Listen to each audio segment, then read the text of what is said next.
Hello, everybody. Welcome back to SourceFedNERD. This is the Superhero Roundup, Superhero TV Roundup. I'm DJ Wooldridge. I'm Sam Basher. And I'm Steve Zaragoza. And we have a lot of exciting things to talk about. Almost too much. This show's got a lot going on. It has a lot going on. This week it hasn't aired yet officially, but we've seen the Constantine pilot, and we're going to talk about it.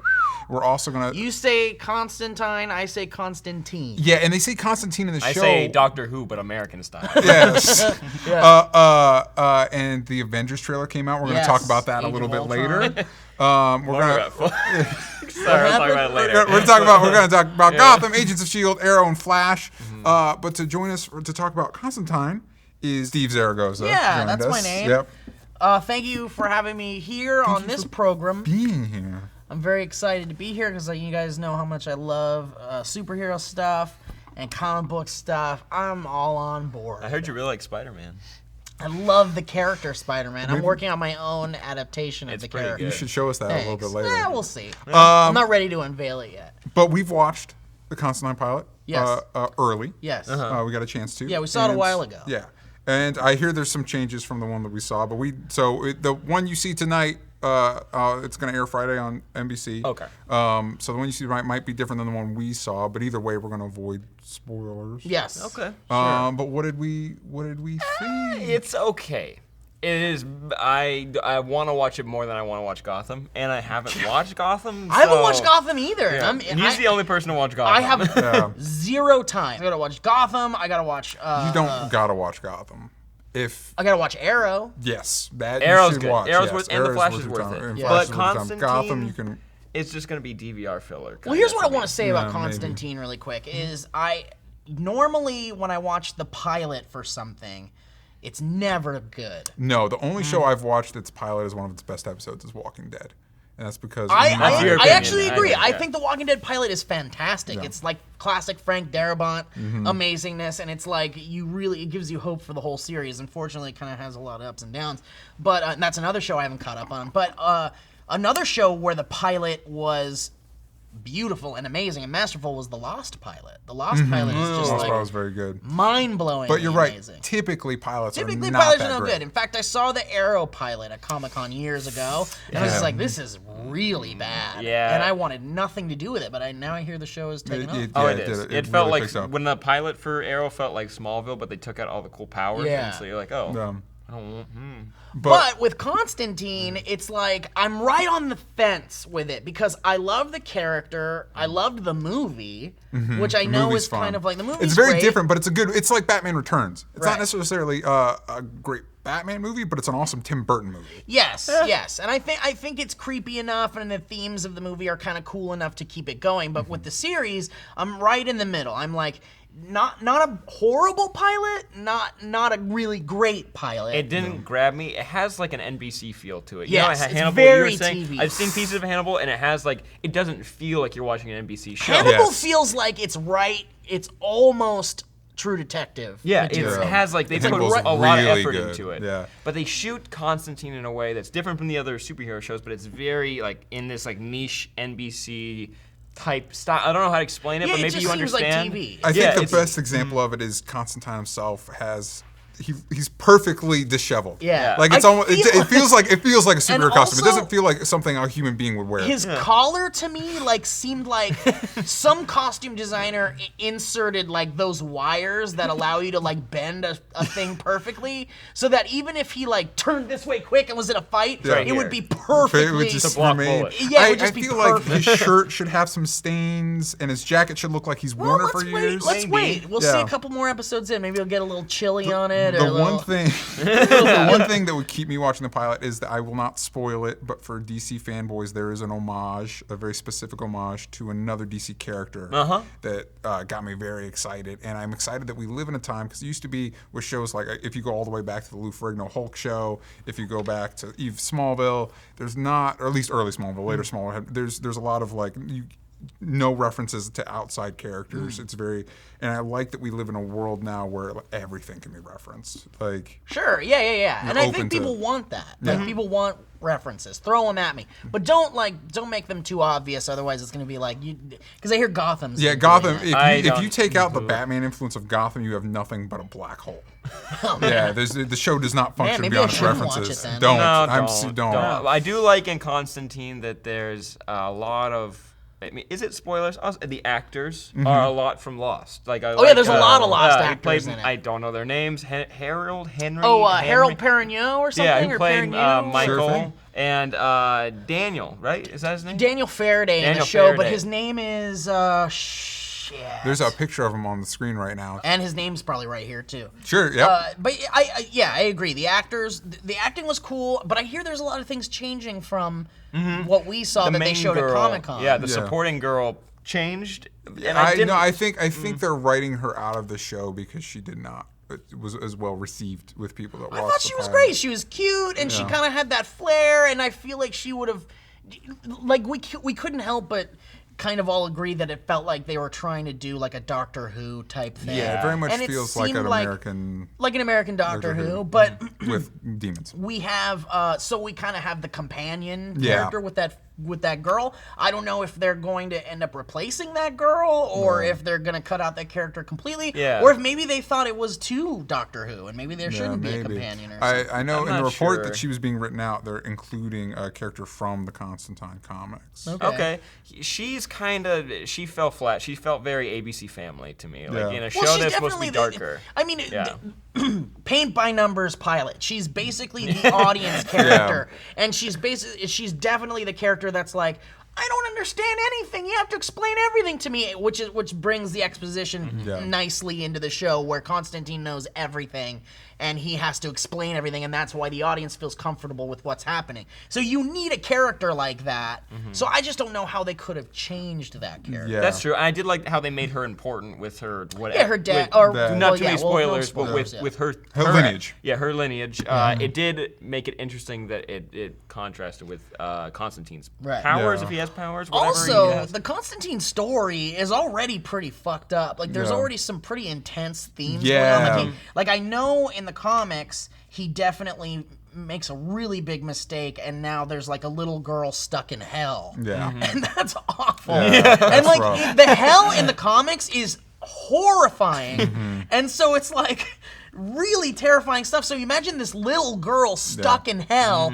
and you're like, even if you saved that girl, she's probably ruined, messed up. Well, yes. Again, we're gonna move on because the only thing I have to say is a spoiler. Are we bothered that he doesn't smoke?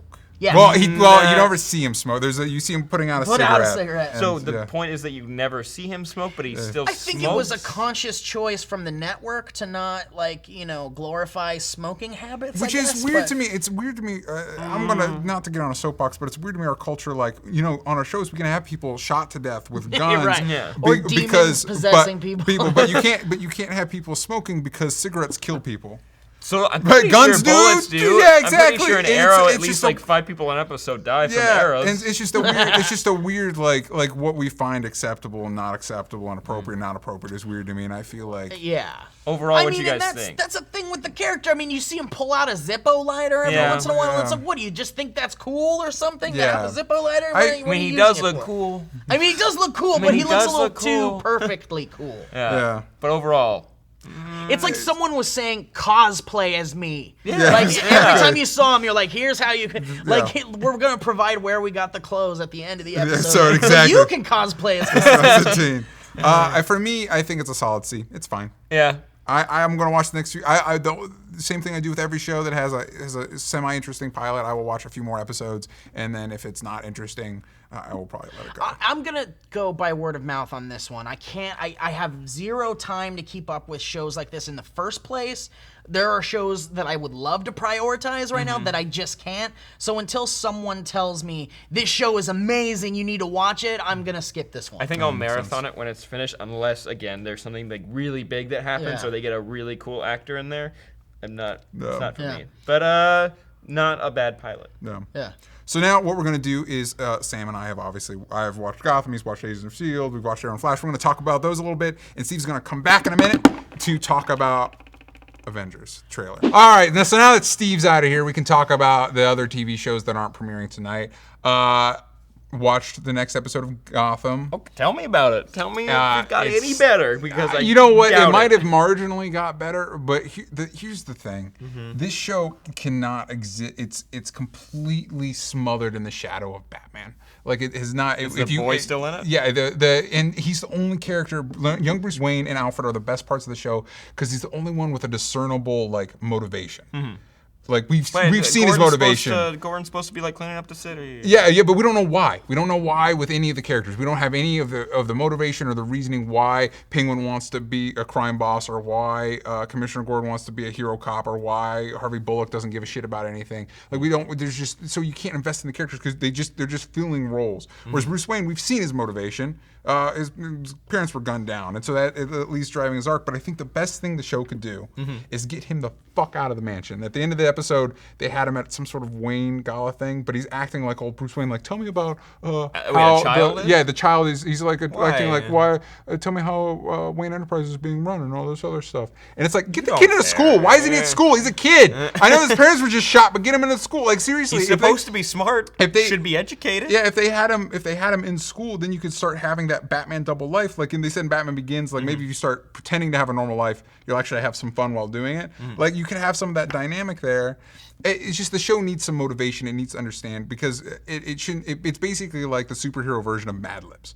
Like they look at all these blank spaces and they just fill in. Like this episode has a reference to Venom, which is the drug that powers Bane, and so it's like blank is released in the city. Venom, and there's no real like motivation behind it. Why is Venom in the city? Some guy just decides to release it, and it sucks the calcium out of people's bodies so that they become super strong for like a few hours, and then their bodies literally collapse. And it's actually a really great metaphor for the show that it's like you injected some Batman into the show, and it started off strong, and now since it's just sucking just energy out, it's just going to collapse under its own weight. So that's Gotham. Did we get hate for all the Gotham hate that we put on this show? We probably do. I'm sorry. It's just not. There's better shows on. There's shows that do this better. Tweet at me and give me 5 reasons to watch Gotham. I need 5 solid reasons. Solid. Give me. I wanted to catch up on Agents of S.H.I.E.L.D. this week because I know that Bobby Morris is going to show up, and I'm excited about that. But I didn't get a chance to. So update me. All right. So last episode, Raina. Do you remember Raina? Yes. Okay. Raina is threatened that she needs to bring the obelisk back to Hydra, or she will be killed. So she frames Simmons, who is a mole at Hydra. Coulson and Raina have a dinner together, which is very cool because Coulson now is feeling more of a badass. In the first season, I didn't believe him. Really? He was always the comedic, he was the joke. He was the everyman in the movies. Yeah, he was. Yeah. So you gave him a TV show, and you're like, okay. Like, then there was a cool part about him dying and coming back, and like they kind of shot that. That was really stupid. No. But now this episode got to see him grow and take risks as the new director of S.H.I.E.L.D., which I loved. Skye became more interesting, and you got to meet her father a little bit more, and you know that there's something really, really dark about him. He might have powers, but you're not sure. And they also alluded to her having alien blood. Yeah. Because in the first season, she was injected with this Kree blood, whatever it is. He was injected with it, Coulson, and blanking on his name, but Garrett, whatever his name is. Yeah. Crazy guy. So we now know that she has alien blood in her, and we don't know why. Overall, the episode was one of the strongest of the seasons, and it's opening up a lot of doors for Hydra and now Skye's father, still unnamed, coming together. Tell me about Mockingbird. Mockingbird was cool. She came in as a Hydra agent that was trying to find the mole.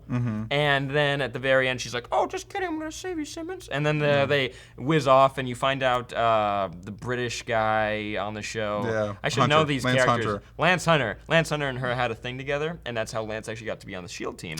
Wow, they are doing a great job of building out all the characters in this season, because all the characters they introduced in this show, for me, I didn't give a shit about. Yeah. Not one shit. But when they kept bringing in new characters, they became so interesting. Like BJ Britt, Like, he's an interesting character. Mockingbird. Mockingjay. That's what I want to say. Mockingbird. Bobby Morse, Mockingbird, yeah. She's super interesting. And all of the new mercenaries that they brought in, they're going to be the S.H.I.E.L.D. agents. Very, very interesting. And they've actually explained what the hieroglyphics were. Ooh. Do you want to know? I do want to know. They are a map. Ah. So I think that's like a star map, but I don't know how that's going to tie into the show because they're not really going into space. Yeah, I don't know. I don't know. Usually, a bad sign for a show is when that show goes to space. Yeah. So I'm a little bit worried about. They might be taking a stab at something a little too big. Maybe. Again, I feel like Coulson should have just be a robot. He should have been a robot. Yeah. Or a clone. That would have been more interesting, but no, he was just brought back to life with alien blood. Alien blood, which is Which was a kind of shitty Guardians of the Galaxy tie-in. But I'm excited they just released this week the official Mockingbird costume. That was premiere cool. Next episode Was not in this episode, which was a bummer. But it's going to be next episode. She looks like the character. I thought that was really cool. She looks like the character, and I'm assuming that's why we'll talk about a little bit more about this later. I'm assuming that's why they wanted to release the trailer next week. So you got some cool superhero action in the show. But next week looks very good, and I think Sky's dad is going to be hopping in there more, which I'd be very excited about. What was the one thing? They haven't alluded to Hawkeye at all. Mockingbird and Hawkeye are supposed to have a thing, correct? Yeah, I think they're replacing that relationship with Lance Hunter. See, that I don't think they could get I don't think they could get Hawkeye on that show, but if they did, that would really boost the ratings and be kind of cool to see the dynamic with Phil Coulson and everyone. Yeah. But whatever. what are you gonna do? Whatever. All right, let's move on to the shows that we really care about. Arrow and Flash. Let's talk about Flash first. They're Tuesday, so it came out first. Okay, it was a little bit of a weaker episode. Yeah, I liked the actor that played the villain. Okay. I did not. I didn't like his acting. You didn't like him? I thought he was legitimately threatening. I'm glad that we're finally not just killing off every villain and we have a prison for them. And they even brought that to light. They're like, exactly. you're going to just kill everybody? Like, I mean, that kind of sucks. Once again, Jesse L. Martin elevates every scene that he's in. Like, and I feel like seeing how much included in the show he is, I feel like that wasn't the original plan, but I think they saw how great he is, and they're like, okay, we need to include him in more of the I would Avengers. love that that was true. I would really want that to be true. He, God, he makes the show better. Yeah. But the effects were very good. I am always a fanboy for good VFX in TV shows, especially because it's TV. Yeah. The smoke was very cool. I'm always surprised at what the show can get away with VFX-wise. I do want, now that we figured out prison, I want somebody to show Barry how to fight. He always looks very awkward when he gets into a fight, and it's like somebody needs to show this guy how to throw a punch, like a character. Like it makes sense that Barry Allen himself would not be a good fighter. We need like him to spend some time with Oliver and just learn how to throw a punch. And there was great character development, especially with the lab assistant, the biochem. Snow. Caitlin Snow. Caitlin Snow. Thank you. You're good with names. She was. It was cool to learn about her, and she became less of a hard ass, which I very much appreciated because I was getting annoying. I do wish that the show did not rely as much on the flashbacks. That made sense for Arrow. It doesn't make as much sense for Flash. For this episode, it worked. For this episode, it worked, and also interesting. I think her fiance is Ronnie Raymond, who becomes part of Firestorm. Not to be spoiler, the actor was announced, so like I already knew that, and I was like, is he going to be in this episode? But he wasn't. So yeah, but it's weird because typically in the comics, Ronnie was kind of dumb, and in this show, like of the pairing of Firestorm, he's usually the gung ho, not that bright one, and then the guy in his head's the bright one. In this one, I mean, he's an engineer. He helps saves. Firestorm is a combination of two people. Typically, one is the physical one, and one's mentally in there, and so you typically whoever Ronnie is fused with is a smart one and knows how to different chemical combinations and stuff, which is a big part of his powers. Wow. And so, but in the show, Ronnie he was working an engineer. He's an engineer. He's a really particle bright guy. I liked his character too. Yeah. I liked the relationship that they had, and I would be very cool to see the episode when he does show up, and I would like to see Caitlin Snow and him, like, whatever. Yeah, make out. Is that what this is? Where has he been then? Where has he been for 9 months? He was. I don't know. Yeah. It'll be interesting to see if she becomes because in the comics her character's a villain. It'll be interesting. Her character? It'll be interesting to see if she becomes a villain before Ronnie returns, and that adds some complications. I think or if she's already with Barry. Because some of this is going to happen with Barry and Caitlin. Yeah. So that's going to happen. Because he's not going to get with Iris. And then blah, and then whatever. And that's when we get to the CW kind of relationship, lovey-dovey. Yeah. Which I'm fine with. I can deal with it for a little bit. What was one good? Cisco became more interesting too. Like he became not just like the funny guy. Like he had to make a pretty shitty decision. Yeah. And I don't think we need to end every episode with Tom Cavanaugh being creepy. I was going to say that after the second episode, too. Yeah, it's kind of like, okay, we get it. We get it. Being the DC nerd, no, it's title. It's good. Yeah, but it's not untrue. He made a comment when he was doing the unveiling when the particle accelerator started. He said, I felt like I've been waiting for this for centuries. Is that a villain? I cut out of the last episode a conversation that we had about Reverse Flash. Why? Yeah, because time. It was like a 45. I'm going to cut the shit out of this too if we go call. for a long time. Reverse Flash is the guy that killed Barry's parents in the comics, and there's no reason to think he's not the one in the show because it's the same setup. And his whole purpose is that he goes back in time to make Barry a better hero. That's true. Oh yeah, I remember that. Yeah. So I think at this point, to me, it's pretty obvious that Harrison Wells is probably Reverse Flash. Why did he say centuries then? Because he's centuries in the future. He comes from centuries in the future. Oh. Yeah. Huh. And with this whole stuff, like I need to protect Barry. He's basically going out of his way to like preserve Barry. And of note also is that the character's name in the comics is Eobard Thawne, and obviously the Iris's love interest is Eddie Thawne. And I think the obvious thing would be to have him be Reverse Flash from the future, fucking shit up.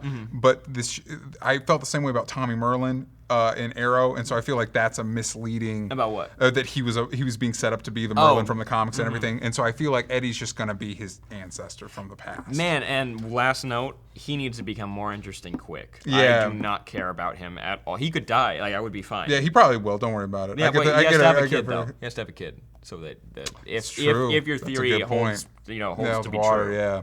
But I feel like Harrison Wells, it seems more and more obvious that he's probably Reverse Flash because he's going out of his way to make Barry Allen, and especially if he comes from a future where Barry Allen's dead, he might want to be trying to keep that from happening. Dude, this show could really start to get climb up its own ass and not work out at all. But like, I have high hopes. Yeah, I have high hopes. Too.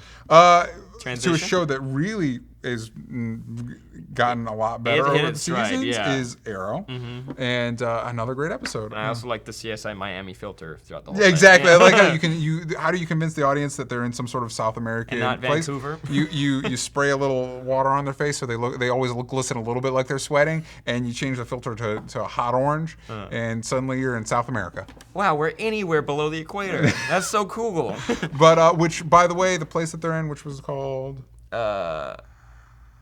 Maltese, Costa Maltese, Corto Maltese. Corto Maltese, that's Corto Maltese. The name of the episode and the place they're in Yeah. is a Corto Maltese, which is actually from the comics. I had to look it up. Yeah, we both had to because it sounded real. Yeah, and it's from Dark Knight Returns. The That's comic. pretty cool. Dark Knight Returns. But I like seeing Thea back.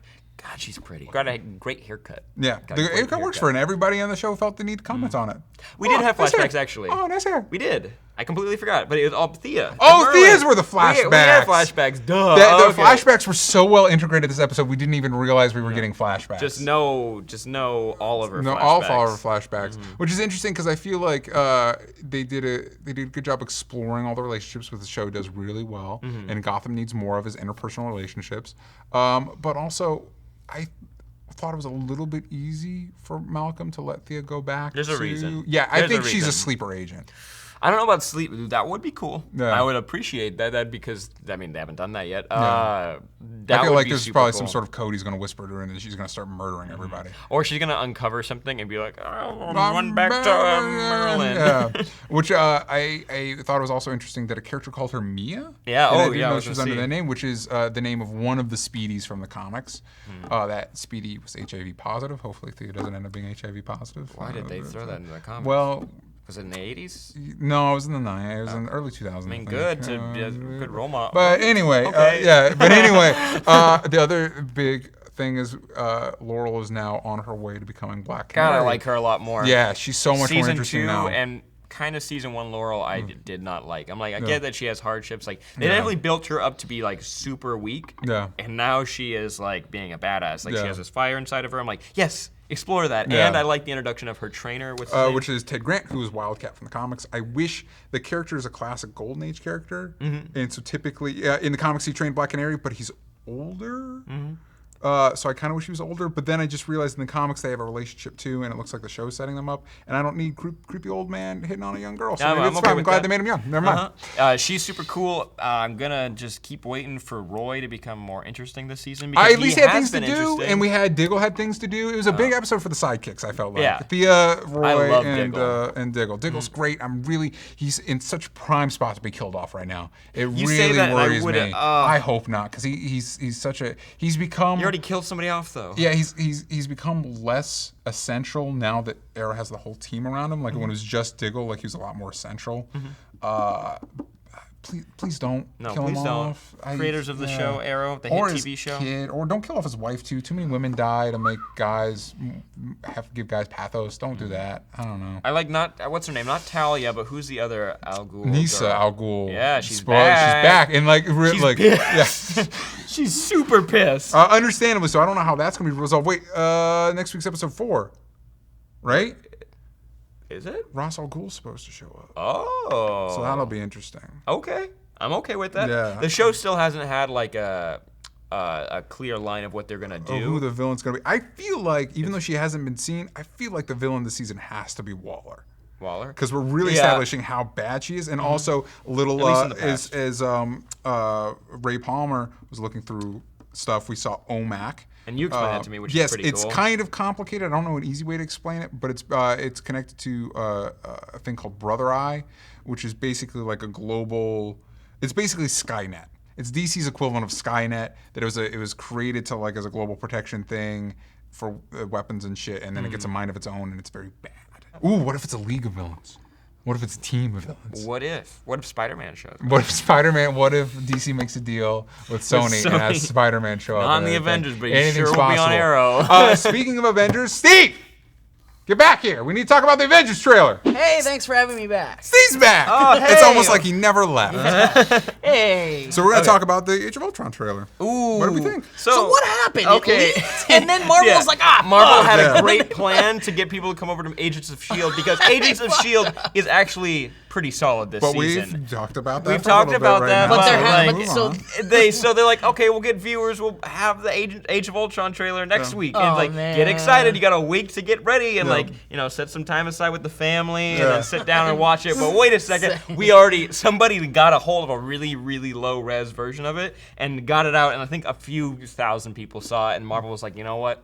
No, you don't get ahead of us. And then they just released it. And they're like, didn't they tweet out like, "Damn you, Hydra! Here's the trailer." Yeah, something like that. Yeah, it's Hydra related. But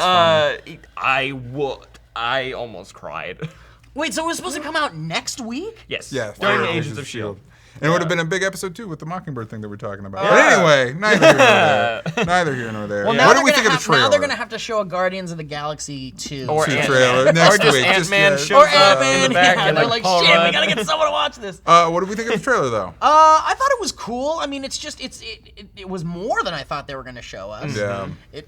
So for soon. a teaser, yeah. According to like the people who saw the trailer at Comic-Con, it's the Comic-Con trailer. Okay, which is cool. I'm missing a few parts, but yeah. The trailer's cool. Mm-hmm. They showed it. I mean, Hulkbuster was amazing. Yes. Glad we got to see. They showed a lot. They did. Yeah. You saw a little bit of Quicksilver. You saw a little bit of Scarlet Witch. Not too much of Scarlet Witch or there was Quicksilver. a lot of people falling to their knees and screaming with nobody around. Yeah, I Witch think was Thor proud of was that. crying in the shower at one point. Yeah, but he did do the to Tony Stark, which is cool. Oh, yeah. Which was a toss back, or maybe it wasn't important, but Loki did the same thing to him in Avengers. Oh my God, Sam? Oh, there you go. Oh, it's the flashback. Oh, okay.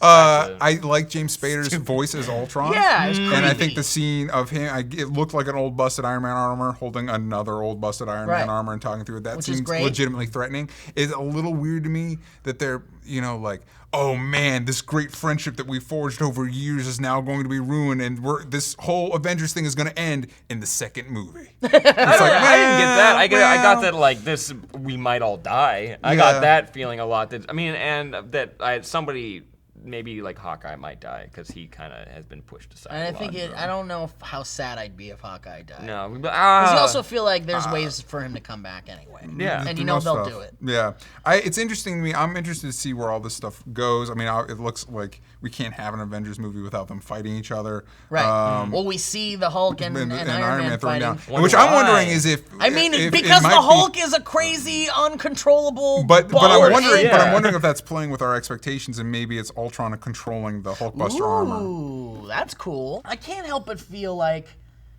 and here comes my like movie nerd pessimism really quick, but I really, really, really, really liked Guardians of the Galaxy, and I actually enjoyed Iron Man 3. Okay. I thought Iron Man 3 was fun. I thought it was great for them to take a step back and do some comedic things with the Mandarin. I don't know. I think that's fine. Yeah. I don't know. I enjoyed that too. I thought that was fine. But I just can't help but look at this trailer and see that there's going to be more city-destroying stuff going on, more humans running in fear from things, and more of the Avengers potentially in danger. But I feel like, I guess that's what it's always been. Yeah. It's just now we're seeing it in live action because form, which is keeps exciting. being repeated over and over again, so eventually you're going to catch on to like, oh, this is the formula for... Right. But now that we're seeing it in live action, it's kind of reminding us how repetitive the comics were in the first place as well. Yeah. Which doesn't take away how fun they are and how cool they are. It's just that I wonder if there will be a time that audiences are just like, we've seen Iron Man flying around and hitting things in the sky. Yeah. We've seen these gray, drab-looking alien things coming that I can't even remember what they look like. And, Ultron is probably going to be a really cool villain, but, like, where does it go from there? I think the concern I've expressed for a little bit is I'm worried that superhero movies will go the way of the Western because there's such a large amount of them right now, and they're all pretty similar. And that eventually the audience is going to get tired of it, and then it's just going to vanish off. I was just really hoping Edgar Wright's Ant-Man would shoot movies off into a whole, like superhero movies into a completely different direction. I feel like Guardians of the Galaxy kind of did that in the sense that it was like, it opened a door to something else. Right, and more possibilities. Let's get crazy and just do balls to the wall, like very gutsy, like, not traditional action movie type movies with a cast of characters that are all very strange and unrelatable. And like where are, like, I feel like we're gonna keep getting these Avengers movies. Eventually we'll see a Deadpool movie, which should be a nice break from the big ensemble. Yeah, theoretically. I don't know. I don't know how I feel about it. I'm excited. Worried. I'm gonna see it. Yeah, exactly. I'm excited to see it just because it'll be fun entertainment. It's not gonna blow my mind. It's not gonna be like Birdman or Her or whatever. But having watched Gotham, I'm reminded of how difficult just good entertainment can be to make as well. I'm a little bit worried that Batman's safe, man. Yeah, Batman's safe. But as far as you got a good point. The first Avengers movie could have been a fucking nightmare. Yeah, it could have not worked at all. And you think about how you have all of these central characters that you have to essentially cram into 190 minutes and make it work somehow. And Joss Whedon made it work somehow. And you're right, a lot of work goes into making a movie like that work. So as long as this works and it's fun and it's great, then I'm on board and I'm into it. I trust him. I trust it. I think I'm always on Reddit on r/movies just waiting for something for Marvel. I think that's it, guys, right? Yeah. Steve, thank you for joining us. Thank you, talking guys. about superhero stuff. Thanks for having me. Let us know what you guys think about superhero TV shows and movies in the comments below or in the hashtag #SHRoundup. That's it. Anything else? I don't know. One day Spider-Man will be in an Avengers I know. movie. I want to see it. I want to see Tony when Stark. We're all old men. Yeah.